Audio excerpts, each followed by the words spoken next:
আমাদের কত শত মসজিদের চাবি ইহুদি নাসারাদের কাছে, আমাদের সব স্বপ্ন নেই। ওয়াকাফ অ্যামেন্ডমেন্ট বিল পাস হলো, চাবি ওদের কাছে হাতে চলে গেল, আমাদের স্বপ্ন নেই যে ওয়াকাফ অ্যামেন্ডমেন্ট বিলটা প্রত্যাহার করতে আমরা বাধ্য হব। দিন কত হলো, আমরা ওমরের উত্তরসূরি, আমরা খালিদ বিন ওয়ালিদের উত্তরসূরি, সালাউদ্দিন আইয়ুবীর উত্তরসূরি, আমরা ওয়াকাফ অ্যামেন্ডমেন্ট বিল মানব না। কিন্তু যেই বললেন এই বাংলায় যদি আন্দোলন হয়, সব থেকে বড় শত্রু আমি, সব পিসগুলো ঘুমিয়ে পড়েছে। মিথ্যে কথা বলছি বোধহয়? এত হুঙ্কার, এত আওয়াজ, শেষ গেল কোথায় সব? বললি শাহনাজ খারাপ না? হাত আন্দোলনের উদ্দেশ্য তো ওয়াকাফ অ্যামেন্ডমেন্ট বিল প্রত্যাহার নয়, আন্দোলনের মূল মাকসাদ ছিল একটু নেতা সাজা। শাহনাজের ডাকে ঘর ঘটক পুকুর, শাহনাজের ডাকে আপনার জীবনতলা, শাহনাজের ডাকে আপনার এমনি করে মিনাখা, চতুর্দিকে আন্দোলন হবে, হাজার হাজার লক্ষ লক্ষ লোক জমা হবে। সরকারের দৃষ্টি পড়বে আমার দিকে, যে শাহনাজ হাত উঁচু করলে সবাই শাহনাজের ডাকে আসে, তার মানে একটা পাওয়ার আছে, একটা পদ দেই। মাথায় ঢোকে না বোধহয়? যেই পেয়ে গেছে সালাউদ্দিন আইয়ুবী এবার ঘুমোচ্ছে, তার মানে ওয়াকাফ অ্যামেন্ডমেন্ট বিল প্রত্যাহার হয়ে গেছে, তাই তো? ঘুমগিরস্ত সব, এই কথা বলে না, হ্যাঁ এই ঘুমোচ্ছে, শীত ঘুমে চলে গেছে, ওই একবার হুঙ্কার দিয়েছে, এখানে আন্দোলন হলে আমি হব প্রথম শত্রু। হুজুর বলছে জাগিয়ে যা হওয়ার হয়ে গেছে, সব ঠিক আছে। হযরত ওমর স্বপ্ন দেখছে মসজিদুল আকসার চাবিটা ইহুদিদের কাছে। এই ওমর, ওদের কাছ থেকে চাবিটা নাও, কারণ ওই মসজিদটা আমাদের। একবার জোরে বলুন, জোরে হবে না? ফজরের নামাজ আদায় করে মুসলমান 10,000 সৈন্যদেরকে এক জায়গায় করছে, আর কমান্ডার বানাচ্ছে কে? কমান্ডার কে হবে? খালিদ বিন ওয়ালিদ। তোমাকেই আমি ওমর নির্বাচিত করছি, তুমি হলে 10,000 সৈনিকের কমান্ডার। একবার জোরে বলুন। ঈমান থাকলে তারপর তো আন্দোলন, ঈমান তো চেয়ারে। কি জ্বালা বলেন দিন, ঈমান কোথায়? চেয়ারে। চেয়ার দাও, বসে বসে পুরো বসিয়ে দেবো ঈমান।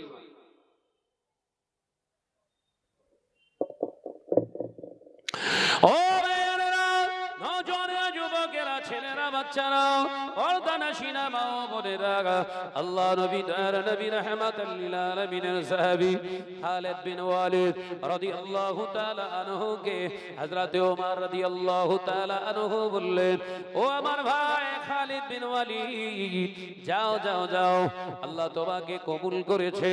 ও হযরত খালিদ বিন ওয়ালিদ, শুধু তুমি যেও না, আমি ওমর যদি রাষ্ট্রনায়ক না হতাম, আমিও প্রথম কাতারে থাকতাম। খালিদ বিন ওয়ালিদ, আমি তো যেতে পারছি না, তাই আমি ওমর ইবনুল খাত্তাবের পক্ষ থেকে আমি একটা ইহুদিদের জন্য চিঠি লিখে দিলাম। এই চিঠিটা আগে তাদের কাছে পেশ করবে। এই চিঠিটা যদি তারা প্রত্যাহার করে, তাহলে 10,000 মুসলমানের ক্ষমতাটা কেমন হয় দেখিয়ে দেবে। একবার জোরে বলে। দুটো অপশন, চিঠিটা গিয়ে আগে ইহুদিদের হাতে দিও, চিঠি খুলে ওরা পড়বে, 10,000 মুসলমান পাঠিয়ে দিলাম, যদি চিঠিকে প্রত্যাহার করে তার মানে ওরা যুদ্ধ চায়, সম্মুখীন হবে। আর যদি চিঠিটাকে গ্রহণ করে পড়ে, ওরা ডিসিশন নেবে যুদ্ধ করবে না করবে না। আমার পক্ষ থেকে এই চিঠিটা আমি দিলাম। মুসলমান যেতে পারছে না, চিঠির পাওয়ার দেখেন কতটা। ঈমান থাকলে পাওয়ার আল্লাহ সব জায়গায় দেবে, আর ধান্দাবাজি কারবার থাকলে চিত হয়ে ঘুরে শোবে। ও বাজারেরা, নওজোয়ানেরা, যুবকেরা, ছেলেরা, বাচ্চা বাচ্চারা, পর্দানশীনা মা ও বোনেরা, হযরতে ওমর রাদিয়াল্লাহু তাআলা আনহু চিঠিটা বহন করে নিয়ে যাচ্ছে। 10,000 সৈন্য নিয়ে জেরুজালেমে যাচ্ছে। মদিনা শরীফ থেকে জেরুজালেমের রাস্তা হলো 1,500 কিলোমিটার। কোনো অডি গাড়ি নাই, BMW গাড়ি নাই, তানাদের কাছে 3 রকমের গাড়ি। 1 নম্বর গাড়ি হলো উট, দ্বিতীয় নম্বর গাড়ি হলো ঘোড়া, আর তৃতীয় নম্বর গাড়ি হলো খচ্চর। ক রকমের গাড়ি? উটকে মরুভূমির জাহাজ বলা হয়। ও নওজওয়ানেরা, যুবকেরা, ফারুক আযম ওমর রাদিয়াল্লাহু তাআলা আনহুর চিঠিটা নিয়ে যাচ্ছে। জেরুজালেমে ঢোকার আগে খালিদ বিন ওয়ালিদ 10,000 সৈন্য মুসলমানদেরকে একত্রিত করে দাঁড় করিয়ে বললেন, ও মুসলমান ভাইরা, এখানে আমরা যাচ্ছি যুদ্ধ বাঁধাতে নয়, এখানে সম্পদ অর্জন করার জন্য যাচ্ছি না, এখানে নাম যশ কামানোর জন্য যাচ্ছি না, এখানে আমরা যাচ্ছি আল্লাহর ঘরকে উদ্ধার করতে। বিনিময়ে যদি জানের প্রয়োজন হয় জান দিয়ে দেব, শরীরে 1 ফোঁটা রক্তবিন্দু থাকতে ইহুদিদেরকে আমরা ছেড়ে দেব না। একবার জোরে বলেন, আর একটু জোরে হবে না? এই একই ভাষণ বলো দেয়া হয়েছিল ওয়াকাব বিলে, শরীরের 1 ফোঁটা রক্ত থাকতে। ই সব চুপ করে কিছু বলছেন। শরীরের 1 ফোঁটা রক্ত থাকতে ওয়াকাব অ্যামেন্ডমেন্ট বিল মানছি না, মানবো না। তাহলে যে কটা সব শুয়ে রয়েছে, একটারও বলো শরীরে রক্ত নেই, কি ঝালা। শরীরে রক্ত আছে? রক্ত থাকলে তো জেগে যেত, রক্ত শূন্য। কেন গুতো মারছি বুঝতে পেরেছেন তো? মুসলমান জাতিকে সব থেকে বেশি ধোকা দিয়ে বেড়াচ্ছে 1 শ্রেণীর এই টুপিওয়ালা দাড়িওয়ালা। এদেরকে আগে সাইজ করতে হবে, তবে মুসলমানের উন্নতি, তার আগে না। কথা বুঝতে পারছেন না? কিছু আছে ধোকাবাজ, এই ধোকাবাজরা প্রথম সারিতে কাজ করতে চাইছে। মূল মাকসাদ हमारे कुछ चाहिए कुछ पाना है, हम खोना नहीं चाहते। কথা বোঝাতে পারলাম না? আমার শত্রু কেন বাড়ছে আর বাড়বে সেটা আমি জানি, আর ওতে আমি কিছু মনে করি না, কিছু মনে করি। আমি তো জানি আজ মরলেও মরবো, 15 বছর পরেও মরলেও মরবো। মৃত্যু থেকে যখন বাঁচতে পাচ্ছি না, আল্লাহর জন্য একটু মরে দেখি না। কথা বলে না। আমার দাদা হুজুর পীর কেবলা আল্লাহর জন্য মরেছিলেন, 5 হুজুর কেবলা আল্লাহর জন্য মরেছেন, বৈশাখ আল্লামা হিন্দ আল্লাহর জন্য মরেছেন। আমিও মরতে রাজি সেই আল্লাহর জন্য। অসুবিধা আছে?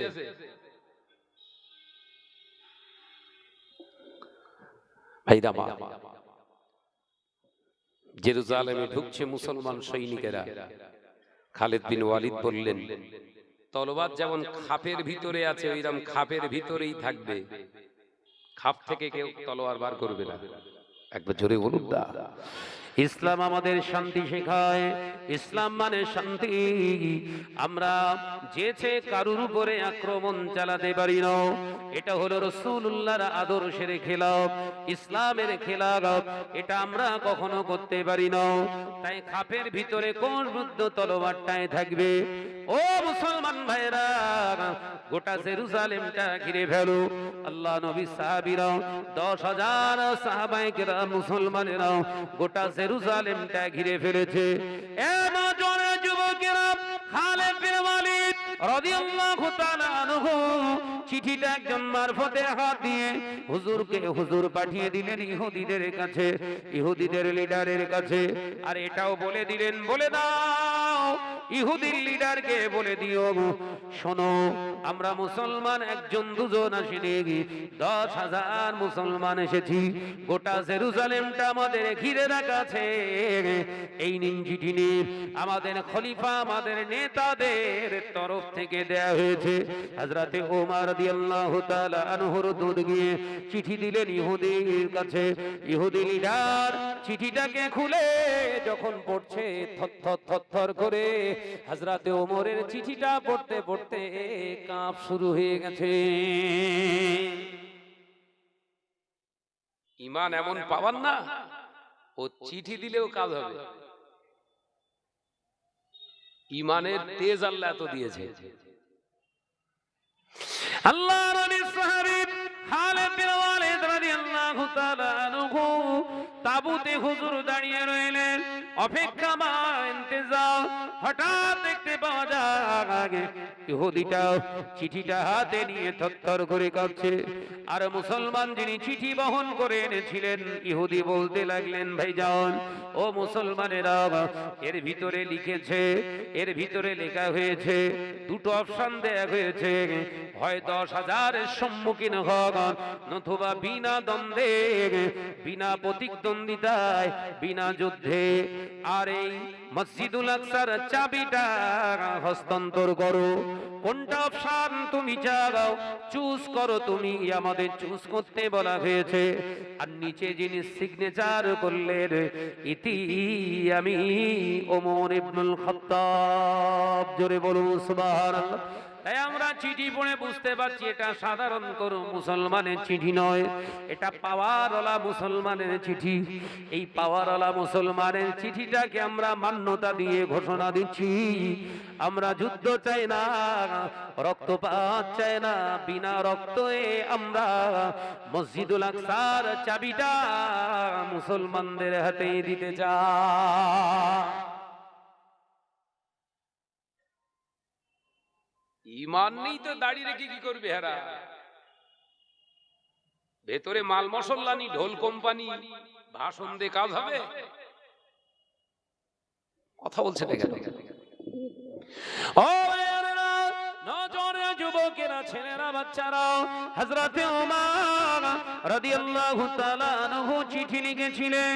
সেই ওমর, যে ওমর রাদিয়াল্লাহু তাআলা আনহু এতটাই পাওয়ারফুল ইমানদার, রাস্তা দিয়ে হযরতে ওমর গেলে ওই রাস্তায় শয়তান ভয়তে 40 দিন আর আসতো না। সেই ওমরের চিঠি, যে ওমর রাস্তা দিয়ে গেলে শয়তান তার উল্টো রাস্তা দিয়ে ভয়ে পালিয়ে যায়।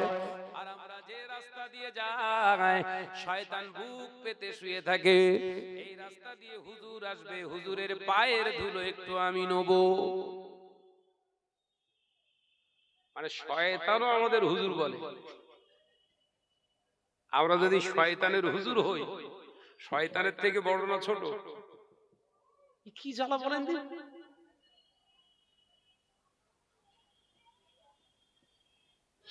ও নজনেরা, মুরব্বিয়ানগণেরা, ছেলেরা, বাচ্চারা, পর্দানশীনা মা ও বোনেরা, ইহুদি বললেন, তবে আমাদের একটা আবেদন আছে, আবদার আছে। ইহুদিদের আবদার কি? আবদার, আমাদের আবদার হলো, জানার পক্ষ থেকে এই চিঠিটা দেয়া হয়েছে, আমরা ইহুদিরা চাই তার হাতেই আমরা চাবিটা তুলে দেব। অর্থাৎ ওমর ইবনুল খাত্তাবকে জেরুজালেমে স্বাগতম জানায়, তানাকে এখানে আসতে বলুন, তানাকে আমরা নিজে হাতে করে চাবি দিয়ে দেব। আর একটু অরিজিনাল মুসলমানকে একটু দেখে নেব। একবার জোরে হবে না? অরিজিনাল মুসলমান দেখবে।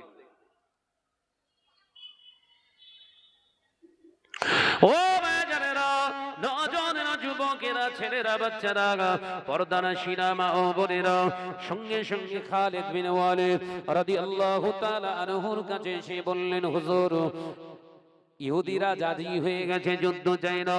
তাই এখনই ওমর ইবনুল খাত্তাব আমাদের খলিফার কাছে চিঠি লিখে দিন। হযরতে খালিদ বিন ওয়ালিদ চিঠি লিখে দিলেন, দেরি করলেন না, যাও আমাদের নেতার কাছে বলে দাও আমরা জয়ী হতে চলেছি, তবে আপনার মদিনা থেকে জেরুজালেমে আসা লাগবে, কারণ ইহুদিরা আপনাকে একবার দেখবে এবং আপনার হাতে মসজিদুল আকসার চাবি তুলে দেবে। হযরতে ওমরের কাছে চিঠি লিখে পাঠিয়ে দিলেন। কিতাবের ভিতরে পাওয়া যায় চিঠিটা বহন করে 3-4 দিন লেগে গেল।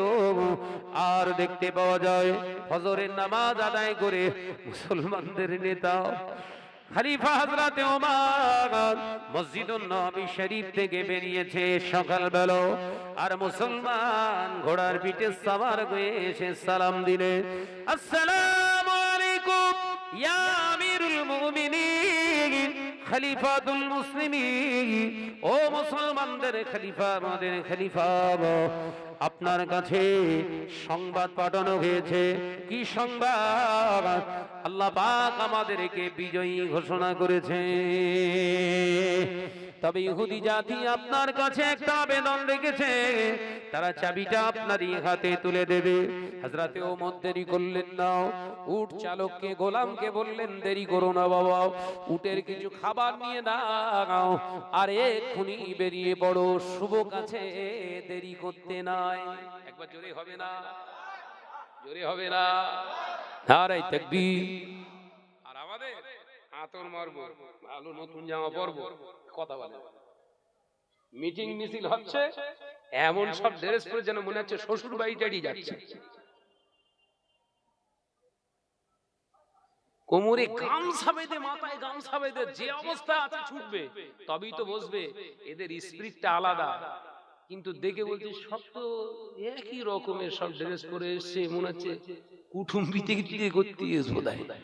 আর সত্যিও তাই। গিয়ে দেখি কলিকাতায় আন্দোলন হচ্ছে, আর ভিড় সায়েন্স সিটিতে, ভিড় নিকো পার্কে, ভিড় ইকো পার্কে, মহারানী ভিক্টোরিয়া আন্দোলন হচ্ছে। মিথ্যে কথা বলছি বোধহয়? এই জোরে বলেন। মূল উদ্দেশ্য কি? ওয়াকফ অ্যামেন্ডমেন্ট বিলের থ্রু দিয়ে, আন্দোলনের থ্রু দিয়ে জায়গাগুলো তো দেখা হবে। আমি কি ভুল বলতিস নাকি? যেমন জলসা, বাড়ি থেকে বলে চলে এলো ঘরের মেয়েটা, মা আমি জলসায় যাচ্ছি, ওর মা মনে করে একদম আমার আমেনা একদম ভেতরে গিয়ে বসে রে, কিন্তু ঘুরছে সব কোথায়? সুপার মার্কেটে। এরকম হচ্ছে তো নেই? কথা বললেন কেন?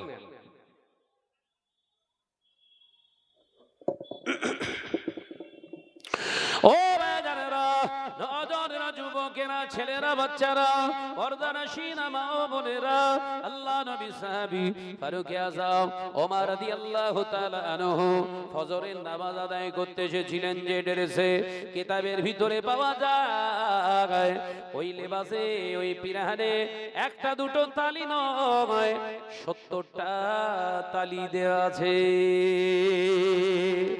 চলো বেরিয়ে চলো। হযরতে ওমর উট নিয়ে বেরিয়ে পড়েছে। কিছু মুসলমান সৈন্য এসে সামনে দাঁড়িয়ে বললেন, হুজুর আপনি এইভাবে একা যাবেন না, আমরা আপনার সঙ্গে যাব, গাইড দিয়ে যাব, আপনার পাহারাদার হিসাবে যাব। হযরত ফারুক আযম হযরতে ওমর রাদিয়াল্লাহু তাআলা আনহু লাল হয়ে গেলেন রেগে। এই মুসলমান ভাইরা, এর দ্বারা প্রমাণ করছে আল্লাহর কোরআনের বিধান দিয়ে, আল্লাহর বিধান দিয়ে আমি রাষ্ট্র পরিচালনা করি না। আমি ওমর খলিফা পদে বসার পর থেকে আল্লাহর কোরআন ছাড়া আমি নিজের তৈরি করা বিধান কিছু চালু করিনি। সবই আল্লাহর কোরআন দ্বারা সমান সম্পূর্ণ হয়। আজকে আমার তোমরা গাইড দিচ্ছ মানে আমি অন্যায় রাস্তায় চালনা হচ্ছি, তাই আমাকে বাঁচানোর জন্য তোমরা আমার ঢাল হিসাবে নিজেদেরকে তৈরি করছো না। আমি ওমর ওটা চাই না। আমার বিশ্বাস, আমি যদি আল্লাহর বিধানকে সত্যি জমিনের উপরে আমি চালনা করে থাকি, আমার এই ঈমান আছে, আমার হেফাজতের মালিকও আমার আল্লাহ। একবার জোরে হয় না তো? আমার গার্ড দরকার নাই। আর আমাদের নেতারা কি ভালো নেতা, কিন্তু সামনে 3টে গাড়ি, পেছনে 3টে, ও মাঝখানটায় বসে, তাও আর কালো কাঁচ। কারণ কি ভাই, কি জ্বালা বলেন? সামনে আবার একটা লাল লাইট, কথা বলছেন না কেন? পেছনে আবার একটা নীল লাইট, তার মানে আওয়াজ দিচ্ছে সরে যা, হারামখোর যাচ্ছে। অসুবিধা হচ্ছে নাকি? পেছনের নীল লাইটটা, ব্লু লাইটটা বলছে সরে যা, চোর যাচ্ছে, বলো চোর। যে নেতা হবে তার আবার গাইড লাগে, গার্ড লাগে। নিশ্চয়ই দুনিয়ায় রাহাজানি করেছো, তোমার অত ভয়। ওমর কি বলছে? আমি তো খলিফা, রাষ্ট্রনায়ক, তা আল্লাহর সংবিধান দিয়ে যদি রাষ্ট্র চালনা করি, আমার গার্ড কিসের দরকার? আমি তো ঝেড়ে খাইনি। কথা বলে না। অন্যায় ভাবে কারোর উপরে জুলুম করিনি, তাহলে এই ভয়টা তো আমার নেই। আমার ভিতরে কোনো দুর্বলতা নেই, অর্থাৎ গার্ডের দরকার নাই। জমিন আল্লাহর, সংবিধান আল্লাহর, হেফাজতের মালিক আল্লাহ। একবার জোরে বলো, জোরে বলো না সুবহানাল্লাহ। নেতাগিরি করো, ওই জন্য বলি এখন নেতা কম, লেতা বেশি। কথা বলে না। নেতা কম, লেতা বেশি। লেতা, লেতা মানে শুধু ঝাড়ে। 6 ফুটের রাস্তা 4.5 ফুট হয়ে 1.5 ফুট ঝেড়ে দেয়। ওই জন্য ওদেরকে নেতা বলি না আমি, লেতা। লেতা শুধু লেয়। কথা বলে না, ভুল হয়ে গেল বোধহয়। অসুবিধা হচ্ছে? আবার হুমকি টুমকি আসবে নাকি রে ভাই? হ্যাঁ, ওই একজন হুমকি দিচ্ছিল সিনে পুকুর, আমি দাঁড়া, আমি যাচ্ছি। কথা বুঝতে পারছেন না? কত হুমকিদার হয়েছিস তুই, ওখানে দাঁড়া, আমি যাচ্ছি। এসে দাঁড়িয়ে রয়েছি, চায়ের দোকানকে বললো এটা চা দাও, খাই, আসবে। আমি ভাই ওসব ডোন্ট কেয়ার, কিছুই মনে করি না। আমি জানি দুনিয়া থেকে আমাকে একদিন চলে যেতে হবে, তবে মৃত্যুটা যদি আল্লাহ লিখে রেখে থাকে যে জায়গায়, ঠিক সেই জায়গায় হবে। ও ভয় ডর আমার ভিতরে নেই। শরিয়াতের রাস্তায়, দিনের রাস্তায়, হকের রাস্তায় চলবো। যেখানেই মরি সাথে সাথে আল্লাহর দিদার নসিব হবে। একবার জোরে বলো, হ্যাঁ জোরে হবে না? যেখানেই মরবো সেখানেই দিদার। আমার ভয় কিসে? মেরে ধরে খাচ্ছি নাকি? কে বলতে পারবে আমার কাছে ঝেড়ে খেয়ে এসছো না? হিম্মত নি কারো, তো টেনশন কিসে? কথা বুঝে না। হযরতে ওমর গায়ে পিরান পরে আছে, কড়াতালি। বলো বাপ, জোরে বলো।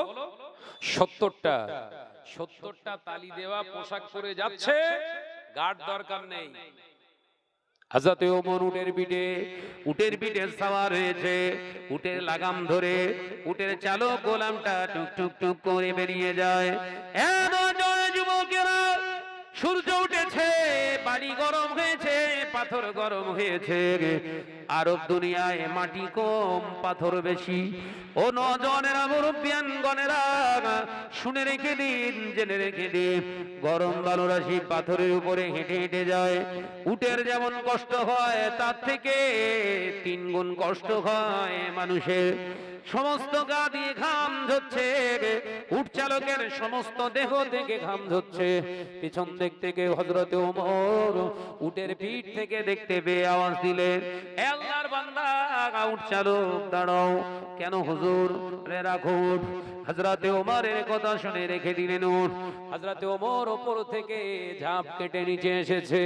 নিচে এসে বললেন, সমস্ত গা ঘেমে গিয়েছে, শরীর দুর্বল হয়ে যাবে, খবরদার আর এক পায়ে এগোবে না। এখন তুমি ওপরে যাও, তুমি এখন ওপরে রেস্ট নেবে, আর উটের লাগাম ধরে আমি ওমর নিয়ে যাব। ইতিহাস, মুসলমানদের ইতিহাস। ইসলাম। নেতা যে হয় সে দেয়, আর নেতা যে হয় সে লেয়। এই কথা বলে না। হযরত ওমর কি নেতা না পিতা? কথা বলে না, নেতা। নেতা গোলামকে উপরে তুলে দিয়েছে, হুজুর এবার উটের লাগাম ধরে হেঁটে হেঁটে যাচ্ছে। জোরে বলবেন না? এই জোরে হয় না, আর জোর চিল্লে হবে না। ও নজরে যুবকেরা, ছেলেরা, বাচ্চারা, পর্দানশীনা মা ও বোনেরা, হযরতে ওমর হেঁটে হেঁটে যাচ্ছে। কিছু দূর যাবার পরে হযরতে ওমরের গা দিয়ে দদ্দার দদ্দার করে পাসিনা ঝরছে, ঘাম ঝরছে। হযরতে ওমর রাদিয়াল্লাহু তাআলা আনহুর ঘাম দেখে গোলাম ওপর থেকে আওয়াজ দেয়, ও আল্লাহর বান্দা, আমাদের খলিফা, আপনি আর হেঁটে যাবেন না, আপনি উঠে আসুন, আমি উটের লাগামটা ধরি। হযরতে ওমর আওয়াজ দিয়ে বললেন, খামোশ, চুপ করে বসো ওখানে। তুমি যতটা আমাকে টেনে এনেছো, আমাকে ততটাই যেতে হবে, কম বেশি করা যাবে না। আমি খলিফা বলে আমি কম হাঁটবো, তুমি গোলাম বলে তুমি বেশি হাঁটবে। ইসলাম এটা শেখায় না। তুমি আমাকে যতটা রাস্তা পরিমাণে হেঁটে হেঁটে এনেছো, আমি খলিফাও তার থেকে এক পা বেশি যাব, কিন্তু কম হবে না। হায় হায় হায়,